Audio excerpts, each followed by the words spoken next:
আল্লাহ পাক বলছেন আস-সাওমু লি, রোজা হচ্ছে আমার জন্য। যে রোজা রাখে আমার জন্যই রাখে, মানুষকে দেখাবার জন্য সারাদিন না খেয়ে থাকার কোনো প্রশ্নই ওঠে না। সুবহানাল্লাহ। সুতরাং রোজা যে রাখলো সে আমার জন্যই রাখলো। ওয়া আনা আজজি বিহি, রোজার পুরস্কার আমি আমার হাত দিয়ে দেব। সুবহানাল্লাহ, আমার হাত দিয়ে দেব। ম্যানেজার যদি বলে এই কাজগুলি করলে পরে বেতন, নির্ধারিত বেতন পাবা, আর এইটা যদি করো তাহলে বেতনটা আমি দেবো আমার হাত দিয়া, তাহলে এমপ্লয় যারা তারা বুঝতেই পারবে যে মালিক যখন নিজেই দেবে তাহলে ম্যানেজারের মতো দেবে না, মালিক মালিকের মতোই বড় করে দেবে। তো আল্লাহ পাক ফেরেশতাদের কাছে এটা রাখেন নাই, সব নেকি তোমরা লেখো গিয়া, আর রোজার সওয়াব আমার হাত দিয়ে আমি দেব। সুবহানাল্লাহ।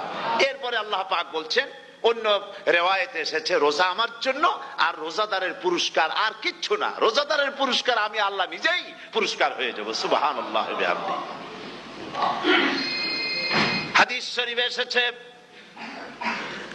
রোজা রাখলে পরে ক্ষুধার কারণে, খালি পেটে থাকার কারণে টক্সিন জাতীয় এক প্রকারের গ্যাস তৈরি হয় পেটের ভেতরে, স্টমাকের মধ্যে, ফলে মুখে এক রকমের দুর্গন্ধের সৃষ্টি হয়।